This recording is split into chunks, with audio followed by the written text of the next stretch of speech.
අපි මේ දැන් සාකච්ඡා කරන්න හදන්නේ කෙටි ලිඛිත ප්‍රශ්න පත්‍රයට අදාළව උත්තර ලියන්න එන ප්‍රශ්න 20 සඳහා සූදානමක් විදිහට කෙටි ලිඛිත ප්‍රශ්න 50ක් අපි අද දවසේදී සාකච්ඡා කරනවා. ඒකේ පළවෙනි ප්‍රශ්නේ පුතාලගේ ටියුට් එක පෙරලා ගන්න. ඒකේ පළවෙනි ප්‍රශ්නේ තියලා තියෙනවා දේශපාලන විද්‍යාවේ විෂය ශාස්ත්‍රයට අයත් මාතෘකා දෙකක් දක්වන්න කියලා. මොකද්ද පුතාලා ලියලා තියෙන උත්තර මට කියන්න. දේශපාලන න්‍යාය දේශපාලන ආයතන. හොඳයි. දේශපාලන න්‍යාය දේශපාලන ආයතන වෙනස් උත්තර තියෙනවද? දේශපාලන දර්ශනය, තුලනාත්මක දේශපාලනය ඔය වගේ ඒවත් ගන්න පුළුවන්. දේශපාලන මතවාද. අපි යමු දෙවෙනි ප්‍රශ්නෙට. සම්භාව්‍ය දේශපාලන දාර්ශනිකයින් දෙදෙනෙක් සහ සමකාලීන දේශපාලන දාර්ශනිකයින් දෙදෙනෙක් නම් කරන්න කියලා කියනවා. මට පළවෙනියටම කියන්න සම්භාව්‍ය දේශපාලන දාර්ශනිකයින් දෙදෙනෙක්. Plato Aristotle. ඔව් ගොඩක් හොඳයි පුතේ. Plato Aristotle. සමකාලීන දේශපාලන දාර්ශනිකයන් කිව්වහම අපිට ගන්න පුළුවන් John Rawls, Robert Nozick. John Rawls සහ රොබර්ට් නෝසික් කියන අය සමකාලීන දේශපාලන දාර්ශනිකයින් විදිහට අපිට සඳහන් කරන්න පුළුවන්. ඊළඟ ප්‍රශ්නයේ විදිහට පුතාලට දීලා තියෙන්නේ පහත න්‍යායන් ඉදිරිපත් කළ දේශපාලන දාර්ශනිකයින් කවුද කියලා. පළවෙනියටම දීලා තියෙනවා මහජන පරිමණ්ඩල න්‍යාය. කවුද පුතේ මහජන පරිමණ්ඩල න්‍යාය ඉදිරිපත් කළේ? යර්මන් හබර්මාස්. යර්මන් නෙමෙයි යර්ගන් හබර්මාස්. යර්මන් නෙමෙයි යර්ගන්. යයන්න හල් රයන්න ගයන්න හල් නයන්න. යර්ගන් හබර්මාස්. නැතු යර්මන් නෙමෙයි. සමූහාණ්ඩුවාදී නිදහස පිළිබඳ න්‍යාය කවුද ඉදිරිපත් කළේ? ෂෝන් ෂාප් රූසෝ. එහෙම නැත්නම් ඕගොල්ලෝ ජිම් ජැක්වින් රූසෝ කියලා ලිව්වත් පිළිතුර නිවැරදි. දේශපාලන විද්‍යා විෂය ශාස්ත්‍රය තුල දැකිය හැකි න්‍යායන් දෙකක් නම් කරන්න කියලා කියනවා. මොනවද ඕගොල්ලෝ ලියලා තියෙන න්‍යායන්? ප්‍රතිමානීයයි විද්‍යාත්මකයි කියලා ලිව්වේ ටීචර්. ඔව් ප්‍රතිමානීය න්‍යාය සහ විද්‍යාත්මක න්‍යාය කියන එක තමයි ප්‍රධාන න්‍යායන් දෙක. විශේෂයෙන්ම පුතේ මේ ප්‍රතිමානීය න්‍යායන් අවශ්‍යව සටහනක් දාගන්න. එතකොට දේශපාලන දර්ශනය යටතේ තමයි ප්‍රධාන න්‍යායන් දෙකකට කොටස් කරන්න පුළුවන්කම තියෙන්නේ. එතනදී ප්‍රතිමානීය න්‍යාය කියන එක විශේෂයෙන්ම දේශපාලන දර්ශනය චින්තනයත් එක්ක බැඳිච්ච න්‍යායක්. මේකෙදි කරන්නේ පවතින තත්වය නෙමෙයි පුතේ, පැවතිය යුතු තත්වය දාර්ශනිකයන් විසින් විග්‍රහ කිරීම. එතකොට ඒක තමයි ප්‍රතිමානීය න්‍යාය කියලා කියන්නේ. මේ විද්‍යාත්මක න්‍යාය කියලා කියන්නේ ලෝකයේ සිද්ධ වෙන දේවල් එහෙම වෙන්නේ ඇයි කියලා කිසියම් නියතියකට අනුව නීතියකට අනුව පැහැදිලි කරන්න දරන උත්සාහයක්. මේකෙදි පුතේ ආනුභාවික දත්ත විශ්ලේෂණය කරමින් තමයි ඒක විග්‍රහ කරන්නේ. දැන් උදාහරණයක් විදියට ගත්තොත් යම් ඝන වස්තුවක් ඉහළට දැමුව විට ඒක පහළට බිමට පොළවට වැටෙන්නේ ඇයි කියලා කිසියම් නීතියකට අනුව පැහැදිලි කරනවා. එතකොට ඒක වාස්ත්‍රයෙන් ගොඩනගන ගුරුත්වාකර්ෂණ න්‍යාය. අන්න විද්‍යාත්මක න්‍යායන්ට උදාහරණයක්. එතකොට දේශපාලන විද්‍යා විෂය ශාස්ත්‍රය තුළ දකින්න පුළුවන් ප්‍රධාන න්‍යායන් දෙක විදිහට අපි විද්‍යාත්මක න්‍යාය සහ ප්‍රතිමානීය න්‍යාය සඳහන් කරනවා. අපි යමු පස්වෙනි ප්‍රශ්නෙට. රාජ්‍ය බලතල හා කාර්යයන් ක්‍රියාවට නැංවීම සඳහා රාජ්‍ය විසින් පවත්වාගෙන යන ආයතන දෙකක් නම් කරන්න කියනවා. මොනවද පුතේ?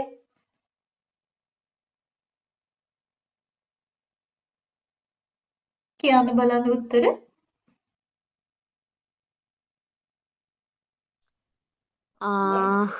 ව්‍යවස්ථාදායකයි විධායකයි කියලා ලිව්වේ ටීචර්. ව්‍යවස්ථාදායකය විධායකය. තව මොනවද ලියලා තියෙන වෙනස් උත්තර? මාත් ඒක තමයි ලිව්වේ ටීචර්. හරි, ඒ පිළිතුර තමයි.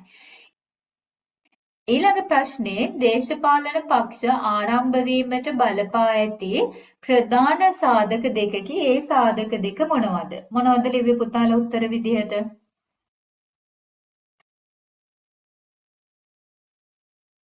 නියෝජන ප්‍රජාතන්ත්‍රවාදයේ ආරම්භය සහ සර්වජන ඡන්ද බල ව්‍යාප්තිය. නියෝජන ප්‍රජාතන්ත්‍රවාදයේ ආරම්භය සහ සර්වජන ඡන්ද බල ව්‍යාප්තිය තමයි ප්‍රධාන සාධක දෙක. විවිධ නිර්ණායක මත පදනම්ව දේශපාලන පක්ෂ වර්ගීකරණය ඉදිරිපත් කරයි එම පක්ෂ වර්ග දෙකක් දක්වන්න කියන. ව්‍යවස්ථාවාදී හා විප්ලවකාරී පක්ෂ, කේඩර මත පදනම් වූ පක්ෂ හා බහුජන පක්ෂ.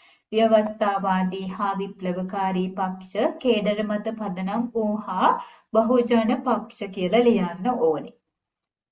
ඊළඟට නූතන දේශපාලන සමාජයන් තුළ දැකිය හැකි දේශපාලන පක්ෂ ක්‍රම දෙකක් ලියන්න කියලා කියනවා. මොනවද පුතේ පක්ෂ ක්‍රම?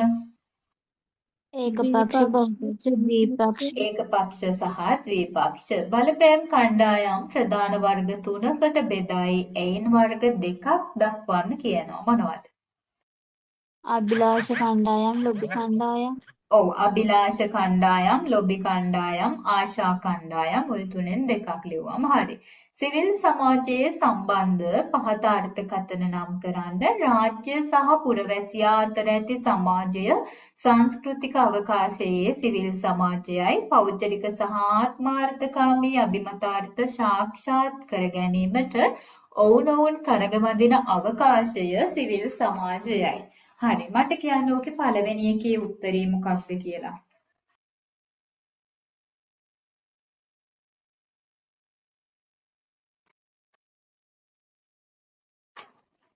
පළවෙනි එකේ උත්තරේ මොකද්ද? රාජ්‍ය සහ පුරවැසියා අතර සමාජය සංස්කෘතික අවකාශය සිවිල් සමාජයයි කියලා කියනවා. අංක 11 මේ කතා කරන්නේ මොකක්ද උත්තරේ?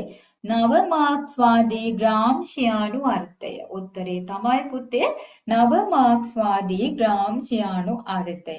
ඒ කියන්නේ මේ නව මාක්ස්වාදී ග්‍රාම්ෂියානු අර්ථය ඉදිරිපත් කළේ අන්තෝනියෝ ග්‍රාම්සි 1930 දී එයා ඉතාලි ජාතිකයෙක්. එයා කිව්වා පුතේ සිවිල් සමාජය කියලා කියන්නේ රාජ්‍යයත් මිනිස්සු අතරක් තියෙන සමාජ සංස්කෘතික අවකාශය වෙනවා කියලා. ඊළඟට පෞද්ගලික සහ ආත්මාර්ථකාමී අභිමතාර්ථ සාක්ෂාත් කර ගැනීමට ඔවුනොවුන් තරග අවකාශය සිවිල් සමාජයයි කියලා කිව්වේ සම්භාව්‍ය මාක්ස්වාදී අර්ථයෙන්. සම්භාව්‍ය මාක්ස්වාදී අර්ථයෙන් විශේෂයෙන්ම මේක ඉදිරිපත් කරේ විලියම් හෙගල්. කාල් මාක්ස් විසින් මේක ඉදිරියට අරගෙන ගියා. එතනදී මේගොල්ලෝ කිව්වේ පුතේ සම්භාව්‍ය මාක්ස්වාදී අර්ථයෙන් හැම පුද්ගලයෙකුටම තමන්ගේ පෞද්ගලික ආත්මාර්ථකාමී අභිමතාර්ථ ඉෂ්ට කරගන්න ඔවුනොවුන් සමග තරග කරන්න සිද්ධ වෙනවා.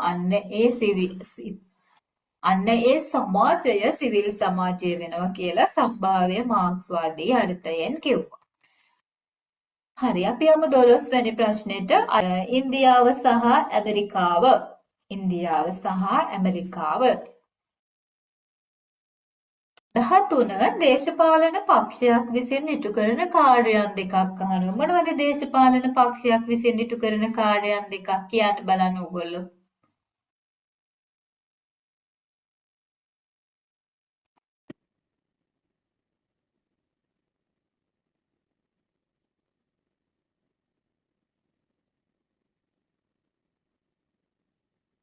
මොනවද දේශපාලන පක්ෂයක් ඉටු කරන කාර්යයන් ලක්ෂිකා?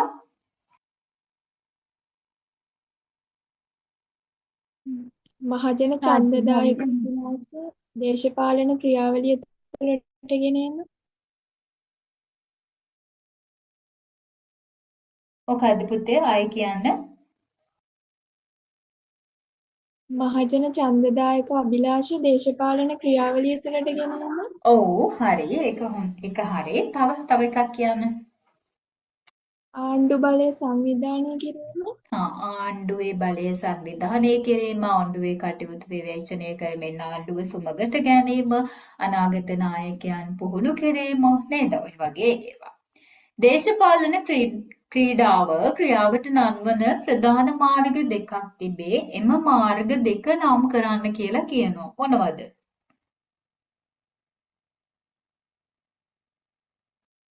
කවුරු හරි ලියලා තියනවද උත්තරේ? ඒකට ලිවුණ හරි ප්‍රජාතන්ත්‍රවාදී සහ ප්‍රජාතන්ත්‍රවාදී නොවන. එහෙම නැත්නම් ප්‍රජාතන්ත්‍රවාදී සහ විප්ලවකාරී. ප්‍රජාතන්ත්‍රවාදීවත් දේශපාලන බලය ක්‍රියාවට නංවනවා. ඒ වගේම විප්ලවකාරී විදිහටත් යුද්ධ කරනවා, රගල කරනවා. ඒ විදිහටත් දේශපාලනයේ ක්‍රියාවට නංවනවා. මිලිටරි බලය යොදලා රට පාලනය කරනවා. කරුණු දෙකක් හේතුවෙන් පෞර රාජ්‍යයන් තුළ ඍජු ප්‍රජාතන්ත්‍රවාදය සාර්ථකව ක්‍රියාවට නැංවිය හැකි විය. එම කරුණු දෙක නම් කරන්න. නොහැකි විය කියලා නෙමෙයි දීලා තියෙන්නේ, හැකි විය කියලා. එතකොට මොකද්ද ඔකට උත්තරේට එන්නේ? පළවෙනි එක තමයි රාජ්‍ය භූමිය අතින් කුඩා වීම, ඒ වගේම දේශපාලන බලය පුරවැසියන්ට පමණක් හිමිවීම. භූමිය අතින් කුඩා වීම, දේශපාලන බලය පුරවැසියන්ට පමණක් හිමිවීම. ඕකෙදී ඔය ප්‍රශ්නෙම අහන්න පුළුවන් පුතේ මේ විදිහටත් ඍජු ප්‍රජාතන්ත්‍රවාදය සාර්ථකව වර්තමානයේ ක්‍රියාවට නැංවීමට නොහැකි වීමට බලපා ඇති හේතු දෙකක් නම් කරන්න කියලා. එතකොට අපි ලියන්න ඕනේ ජනගහනය වර්ධනය වීම, එක් රැස්වීමේ අපහසුව, මිනිස් අවශ්‍යතා සංකීර්ණ වීම, ඒ වගේ ඒවා.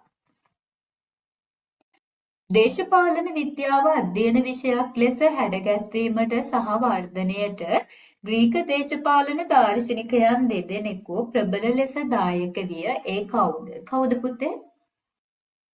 Plato Aristotle. ඔව්. මිනිසා විවිධ මාර්ග ඇසුරින් දේශපාලනය ඉගෙන ගනී. පුළුල් පදනමක් මත ඒවා ප්‍රධාන කාණ්ඩ දෙකකට වර්ග කරයි. ඒ කාණ්ඩ දෙක මොනවාද? විධිමත් සහ අවිධිමත්. දේශපාලන විද්‍යාව විමර්ශනයේ සාම්ප්‍රදායික ප්‍රවේශ දෙකක් සහ නූතන අධ්‍යයන ප්‍රවේශ දෙකක් ලියන්න. මොනවද සාම්ප්‍රදායික ප්‍රවේශ? දාර්ශනික ප්‍රවේශයයි තුලනාත්මක ප්‍රවේශයයි. නූතන අධ්‍යයන ප්‍රවේශ? ආර්ථශාස්ත්‍රීයයි සමාජ විද්‍යාත්මකයි. හරි. දේශපාලනය හැදෑරීම යන්නෙහි අර්ථ දෙකක් තිබේ. ඒ දෙක මොනවාද?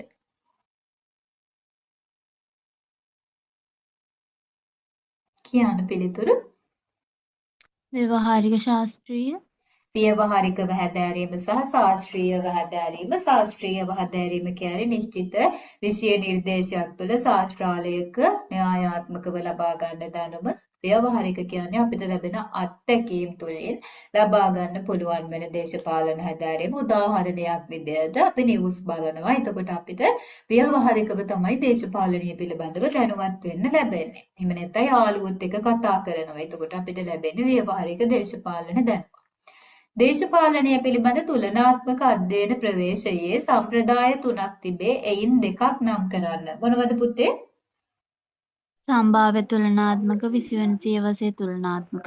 සම්භාව්‍ය තුලනාත්මක ප්‍රවේශය, විසිවන සියවසේ තුලනාත්මක ප්‍රවේශය, සමකාලීන තුලනාත්මක ප්‍රවේශය කියලා ප්‍රධාන ධාරා තුනක් තියෙනවා. ඒකෙන් දෙකක් ලැබීම ප්‍රමාණවත්. ස්ත්‍රීන් දේශපාලන ශාස්ත්‍රයෙන් බැහැර කිරීම ප්‍රශ්න කරන්නේ දේශපාලන අධ්‍යයනයේ ඇති කවර ප්‍රවේශයෙන්ද? මොකද්ද පුතාලා ලියලා තියෙන පිළිතුර කියන්න? ස්ත්‍රීවාදී ප්‍රවේශය. ස්ත්‍රීවාදී අධ්‍යයන ප්‍රවේශය. ආර්ථික සහ සමාජපන්ති යන සාධක මගින් දේශපාලනය තීරණය කරන බව සැලකෙන්නේ කවර දේශපාලන අධ්‍යයන ප්‍රවේශයකින්ද? උත්තරේ කියන්න බලන්න. ආර්ථශාස්ත්‍රීය ප්‍රවේශය. අර්ථශාස්ත්‍රීය අධ්‍යයන ප්‍රවේශය. දේශපාලනය සහ දේශපාලන විද්‍යාව අතර සම්බන්ධය දැකිය හැකි පැති දෙක නම් කරන්න. මොකද්ද පුතාලා ලිව්ව උත්තරේ? දේශපාලනය සහ දේශපාලන විද්‍යාව අතර සම්බන්ධය දකිය හැකි ප්‍රධාන පැති දෙක තමයි පුතේ දේශපාලනය කිරීම සහ දේශපාලනය හැදෑරීම. දේශපාලනය කිරීම සහ දේශපාලනය හැදෑරීම. දේශපාලන විද්‍යා අධ්‍යයනයේ දාර්ශනික ප්‍රතිමානීය ප්‍රවේශයේ පුරෝගාමී චින්තකයින් දෙදෙනා. ලිව්වද පුතාලා උත්තරය? Plato Aristotle. ප්ලේටෝ සහ ඇරිස්ටෝටල්. දේශපාලනය හැදෑරීමට යොමු වූයේ කිනම් සියවසේදීද ඊට පුරෝගාමී වූ දේශපාලන දාර්ශනිකයින් දෙදෙනා නම් කරන්න. ලියලා ඇති අනිවාර්යයෙන්ම පිළිතුරක් මේකට නේද? 4 වන සියවසේ ප්ලේටෝ සහ ඇරිස්ටෝටල්. ක්‍රිස්තු පූර්ව කියලා ලියවෙන්න ඕනේ. ක්‍රිස්තු පූර්ව 4 වෙනි සියවසේ ප්ලේටෝ සහ ඇරිස්ටෝටල්. දේශපාලනය යන පදය තුළ ශාස්ත්‍රීය ලෙස ඉතා ගැඹුරු අදහසක් ඇත. ඒ අනුව දේශපාලනයේ ප්‍රධාන අර්ථ දෙක දක්වන්න. පුතාලා ලියපු ආන්සර්ස් කියන්න. රාජ්‍ය පරිපාලනය හා ආණ්ඩුකරණය සම්බන්ධ ක්‍රියාවලියකි. පුරවැසියන්ද සම්බන්ධ වන සමාජ භාවිතයකි. ඔව් ගොඩක් හොඳයි. පිළිතුර 1. ග්‍රීක පෞර රාජ්‍යයට සම්බන්ධ විෂය කාරණා පුළුල් තේමා කීපයක් ඔස්සේ පැතිර ඇත. ඉන් තේමා දෙකක් දක්වන්න. ලියවද පුතාලා මේකට උත්තර? නෑ ටීචර්. රාජ්‍ය යනු කුමක්ද? රාජ්‍යයේ ආරම්භය කෙසේ සිදුවේද? රාජ්‍යයට මිනිසුන් අවනත විය යුත්තේ ඇයි? රාජ්‍යයේ කාර්යභාරය අපි අර මුල්ම පාඩමේ ඉගෙන ගත්තේ. දේශපාලනයේ සමාජයේ පුරවැසියන් අතර පවතින සමාජ භාවිතයකි. උදාහරණ දෙකක් ලියන්න. ඡන්දය ප්‍රකාශ කිරීම, මැතිවරණවලදී ඡන්දය ප්‍රකාශ කිරීම, දේශපාලන පක්ෂ පිහිටුවා ගැනීම, දේශපාලන පක්ෂ සමාජිකත්වයේ දැරීම, ඊට පස්සේ පක්ෂ රැලි සංවිධානය කිරීම, සමාජ මාධ්‍ය ඔස්සේ අදහස් ඉදිරිපත් කිරීම. ඊළඟට දේශපාලනීය ශාස්ත්‍රීයව අධ්‍යයනය කිරීමේදී දේශපාලන විද්‍යාවට අදාළ වන තේමා දෙකක් අහලා තියෙනවා. මොකද්ද පුතාලා 31ට ලියපු උත්තර කියන්න බලන්න.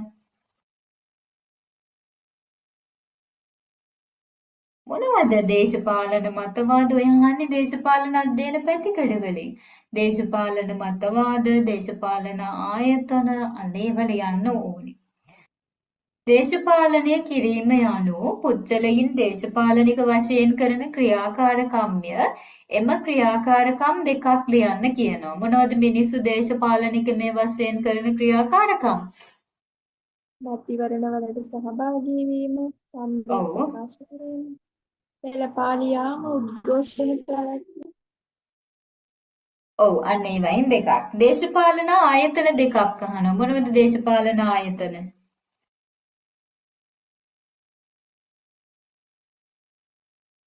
පාර්ලිමේන්තුව, ආණ්ඩුව, ඔව් ඒ වගේ ඒවා කැබිනට් මණ්ඩලය, අධිකරණය. පාර්ලිමේන්තුවේ පැවැත්ම සඳහා හැඩගැසුණු දේශපාලන භාවිත දෙකක් අහනවා 34න්. ඒව තමයි පුතේ පාර්ලිමේන්තුවේ පැවැත්මට නම් අවශ්‍ය භාවිත දෙකක් තියෙනවා. අපි මේක ඉගෙන ගන්නේ දේශපාලන භාවිත කියන කොටසේදී අධ්‍යයන පැතිකඩවලදී.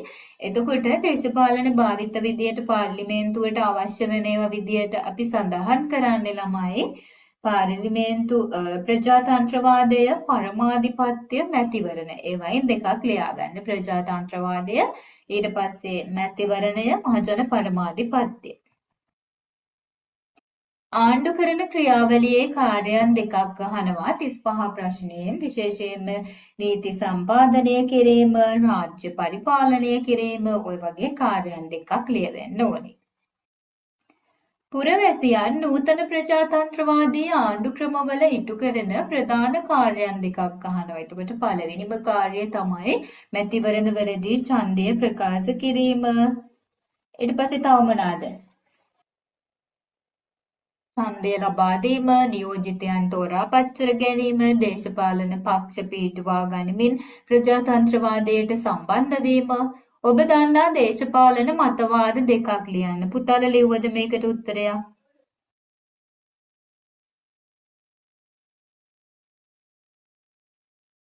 මොනවද ලියලා තියෙන්නේ? සමාජවාදය, ඔව් සමාජවාදය, මාක්ස්වාදය, ලිබරල් වාදය, සමූහාණ්ඩුවාදය, සමාජ ප්‍රජාතන්ත්‍රවාදය ඔය වගේ වයින් දෙකක් ලිවීම ප්‍රමාණවත්. දාර්ශනික ප්‍රතිමානීය ප්‍රවේශය වර්ධනය කළ ප්‍රධාන දේශපාලන චින්තකයින් ධාරා 3ක් ඔස්සේ හඳුනාගත හැකිය. ඒ ඔස්සේ මෙම අධ්‍යයන ප්‍රවේශය ඉදිරිපත් කළ දේශපාලන චින්තකයින් කවුද කියලා අහනවා. විශේෂයෙන්ම පුතේ සම්භාව්‍ය දේශපාලන චින්තකයින්, යුරෝපා දේශපාලන චින්තකයින් සහ 20වන සියවසේ දේශපාලන චින්තකයින් විදිහට තමයි අපිට දේශපාලන චින්තකයින් දාර්ශනික ප්‍රවේශයේ වර්ග කරන්න පුළුවන්කම තියෙන්නේ. එතකොට සම්භාව්‍ය දේශපාලන දාර්ශනිකයින් දෙදෙනා තමයි ප්ලේටෝ සහ ඇරිස්ටෝටල්. ඊළඟට යුරෝපා දේශපාලන චින්තකයින් විදිහට සිසරෝ, සාන්ත, ඔගස්ටීන් දෙන්නෙක් නම් කරන්න ඕනේ. ඊට පස්සේ පුතේ 20වන සියවසේ දේශපාලන චින්තකයින් විදිහට මහත්මා ගාන්ධි සහ ජෝන් රෝල්ස් නම් කරන්න පුළුවන්. අපි යමු ඊළඟ ප්‍රශ්නෙට. දර්ශනවාදී ප්‍රවේශයේ මූලික ලක්ෂණ 3 අහනවා. 39 ලියන්න. දේශපාලනය පිළිබඳ අතිමූලික ප්‍රශ්න ඇසීම. දේශපාලනය පිළිබඳ අතිමූලික ප්‍රශ්න ඇසීම. ප්‍රතිමානීය අරමුණු ගැන ලියලා තියෙනවද ඔක කවුරු හරි? ප්‍රතිමානීය අරමුණු ගැන උනන්දු වීම. ඊළඟට සංකල්පවල අර්ථය නිරවුල් කර ගැනීමට උනන්දු වීම. සංකල්පවල අර්ථය නිරවුල් කර ගැනීමට උනන්දු වීම. මොනවද මේ අතිමූලික ප්‍රශ්න කියන්නේ? ඒ කියන්නේ පුතේ පිළිතුරු විස්තරාත්මකව උදාහරණ සහිතව තියෙන්න ඕනි. ඒ කියන්නේ අපි හිතමුකෝ yes no කියලා පිළිතුරු දෙන්න බැරි ප්‍රශ්න තමයි විස්තරාත්මකව උදාහරණත් එක්ක පැහැදිලි කරන්න ඕනි ප්‍රශ්න වලට තමයි අපි අතිමූලික ප්‍රශ්න කියලා කියන්නේ. දැන් උදාහරණයක් විදිහට ගත්තොත් දේශපාලනය යනු කුමක්ද? රාජ්‍ය යනු කුමක්ද? රාජ්‍යයේ අරමුණු මොනවාද? අන්න ඒ වගේ ඒවා අතිමූලික ප්‍රශ්න. එතකොට ඒවා දාර්ශනික ප්‍රතිමානීය ප්‍රවේශය ඔස්සේ අධ්‍යයනය කරනවා. ඊට පස්සේ කිව්වේ ප්‍රතිමානීය අරමුණු ගැන දැඩිව උනන්දු වීම කියලා. ඒ කියන්නේ ලෝකේ වඩාත් හොඳ ස්ථානයක් බවට පත් කරන්න සකස් විය යුත්තේ කොහොමද කියලා අධ්‍යයනය කරනවා. දැන් උදාහරණ විදිහට ගත්තොත් මේ ප්‍රතිමානීය න්‍යායන් ගොඩනැගුව දාර්ශනිකයෝ කීප දෙනෙක් ප්ලේටෝගේ පරමාදර්ශී රාජ්‍ය සංකල්පය, රූසෝගේ පොදු කැමැත්ත සංකල්පය, ඊට පස්සේ තෝමස් මුවර්ගේ උටෝපියා රාජ්‍ය සංකල්පය, ජෝන් රෝල්ස්ගේ යුක්තිය පිළිබඳ න්‍යායක් වගේ ඒවත් මේ දාර්ශනික ප්‍රතිමානීය සංකල්ප ඔස්සේ ගොඩනගපු න්‍යායන් විදිහට අපිට සඳහන් කරන්න පුළුවන්. ඊට පස්සේ තුන්වෙනි එක විදිහට දුන්නේ සංකල්පවල අර්ථය නිරවුල් කර ගැනීමට උනන්දු වීම කියලානේ පුතේ. මේ සංකල්ප කියලා කියන්නේ යුක්තිය, අයිතිවාසිකම්, සාධාරණත්වය, නිදහස වගේ සංකල්ප. එතකොට මෙන්න මේ ඔස්සේ ගොඩනගපු න්‍යායනුත් තියෙනවා දාර්ශනික ප්‍රතිමානීය ප්‍රවේශය තුල. දර්ශනවාදී ප්ලේටෝගේ ජනරජය වගේ ඒවා එකට උදාහරණයක් විදිහට අපිට ගන්න පුළුවන්. හරි, ඒ ටික පැහැදිලි කියලා හිතනවා. අපි යමු 40 වෙනි ප්‍රශ්නෙට. කෙනත් නිව්ටන් සහ ජෝන් වැන්ඩන් යන දේශපාලන විද්‍යාඥයින් දෙදෙනා දේශපාලනයේ තුලනාත්මකව හැදෑරිය යුත්තේ ඇයිද යන ප්‍රශ්නය සඳහා Foundation of Comparative Politics යන කෘතිය තුළින් අදහස් දෙකක් දක්වන ලදී. ඒ මොනවාද කියලා අහනවා. පළවෙනි එක තමයි පුතේ තම රටේ දේශපාලනය ලියාගන්න. තම රටේ දේශපාලනය මනවින් අවබෝධ කර ගැනීමට නම් අනෙක් රටවල දේශපාලනය ගැන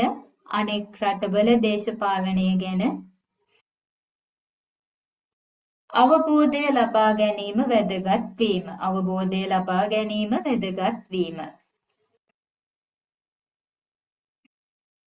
දෙවෙනි එක එක් රටක දේශපාලන ඉතිහාසය, දේශපාලන පසුබිම සහ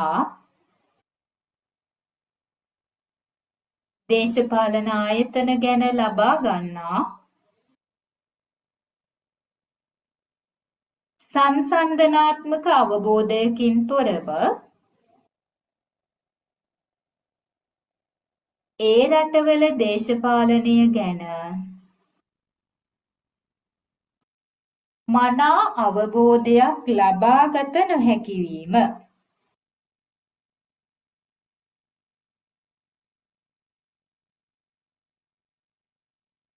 ඊළඟට දීලා තියෙන පුතේ සම්භාව්‍ය තුලනාත්මක දේශපාලන අධ්‍යයන ප්‍රවේශය අධ්‍යයනයට ලක් කළ ප්‍රධාන තේමා දෙකක් ලියන්න කියලා. මේකෙදී ඔයගොල්ලෝ ලියා ගන්න උත්තර විදිහට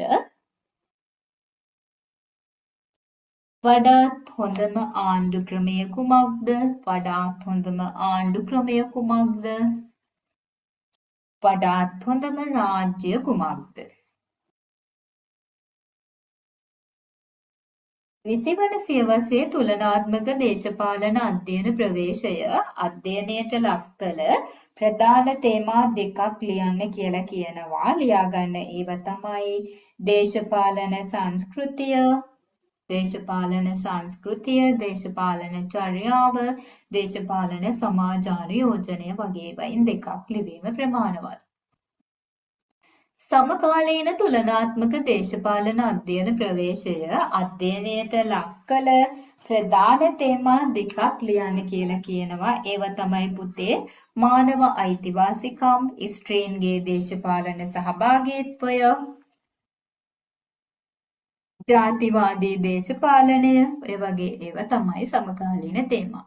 බහුවිෂයික ප්‍රවේශය යනු කුමක්ද කියලා අහනවා. මේකට පුතාලා උත්තරයක් ලියලා තියෙනවද? බහුවිෂයික අධ්‍යයන ප්‍රවේශය. වෙනත් විෂයන්වල සංකල්ප හා විධික්‍රම දේශපාලන විග්‍රහයට යොදා ගැනීම. ඔව්, වෙනත් විෂයන්වල න්‍යාය විධික්‍රම භාවිත කරමින් දේශපාලන විද්‍යාව අධ්‍යයනය කිරීම තමයි බහුවිෂයික ප්‍රවේශය කියලා අපි කියන්නේ. චර්යාවාදී ප්‍රවේශයෙන් ඉදිරිපත් වූ ප්‍රධාන මූලධර්ම දෙකක් අහනවා. ලියාගන්න. ආනුභවික පරිේෂණ පැවතීම, ආනුභවික පරිේෂණ පැවතීම, දේශපාලන විග්‍රහය වාස්තවික වීම. දේශපාලන විග්‍රහය වාස්තවික වීම. මොකක්ද පුතේ මේ ආනුභවික පරිේෂණ භාවිතය කියන්නේ? ඒ කියන්නේ අපිට නිරීක්ෂණ මගින් ඔප්පු කළ හැකි කරුණු පමණක් භාවිතා කරනවා. දේශපාලන විග්‍රහය වාස්තවිකයි කියන්නේ පුජ්‍යල බද්ධ ප්‍රතිඵල නැහැ. චර්යාවාදී ප්‍රවේශයේ මෑතකාලීන ප්‍රවණතා දෙකක් අහනවා. ලියාගන්න. දේශපාලනයේ වැදගත් සංකල්ප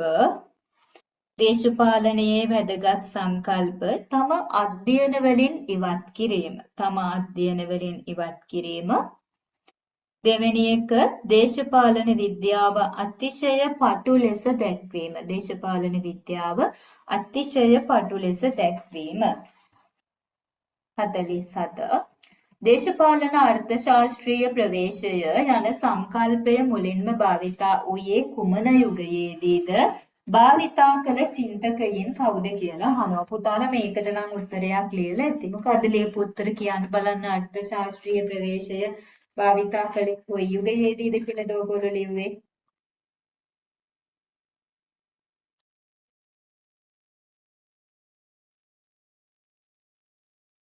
ආටවන සියවසේදී තමයි මේක භාවිතා කළේ. චින්තකයන් වෙන්නේ ඇඩම් Smith, David Ricardo, John Stuart මිල්, තෝමස් මැල්තස් වගේ අය. කාල් මාක්ස් ගන්නත් පුළුවන්. දේශපාලන අර්ථශාස්ත්‍රීය ප්‍රවේශයේ සාම්ප්‍රදායික මුහුණුවර වෙනස් කළ දේශපාලන චින්තකයා තමයි පුතේ කාල් මාක්ස් කියලා කියන්නේ. එයා ඉදිරිපත් කරපු න්‍යායික ප්‍රවේශය ඓතිහාසික භෞතිකවාදී සංකල්පය. ඓතිහාසික භෞතිකවාදී න්‍යාය. එම න්‍යායික ප්‍රවේශයේ ප්‍රධාන අංග දෙකක් අහනවා. ඒ තමයි අන්තර්ව්‍යුහය සහ උපරිව්‍යුහය කියලා කියන්නේ. අපි ඒවා ක්ලාස් එකේදී තියරි කොටස් සාකච්ඡා කරනකොට කතා කරන නිසා නැවත මම මෙතනදී විස්තර කරන්න යන්නේ නැහැ. හරි. එතකොට අපි අද කතා කරා අපේ කෙටි ලිඛිත ප්‍රශ්න පත්‍රයේ පළවෙනි ප්‍රශ්න 50. අපේ කෙටි ලිඛිත ප්‍රශ්න පත්‍රයේ පළවෙනි ප්‍රශ්න 50 අපි සාකච්ඡා කරා. එතකොට ඒ ප්‍රශ්න 50 ආශ්‍රයෙන් 1 2 පාඩම් වලින් තමයි මේ පළවෙනි ප්‍රශ්න 50 ඔයගොල්ලන්ට දීලා තිබුණේ. මම හිතනවා එතකොට මේ පළවෙනි ප්‍රශ්න 50 ආශ්‍රයෙන් ලොකු දැනුමක් අපිට අලුත් මතකයේ අලුත් කරගන්න පුළුවන් වුණා කියලා සහ විශේෂයෙන් මේව හොඳින් අධ්‍යයනය කරන්න අපි ඊළඟ ක්ලාස් ඩේට් එකේදී ඊළඟ දවසේ ඒ කියන්නේ හෙට ක්ලාස් එකේදී තව ප්‍රශ්න 50ක් මේ වගේම සාකච්ඡා කරනවා. රචනා ප්‍රශ්න සාකච්ඡා කරලා ඉවර වුණාම ඔයාලා ඊළඟ ප්‍රශ්න 50ට ඒ කියන්නේ 51 ඉඳන් 100 දක්වා ප්‍රශ්න 50ට පිළිතුරු ලියලා තියාගන්න. එතකොට අපිට පුළුවන් ඒ ටික හෙට රචනා ප්‍රශ්න සාකච්ඡා කරලා ඉවර වුණාට පස්සේ ඊළඟ ප්‍රශ්න 50 සාකච්ඡා කරන්න.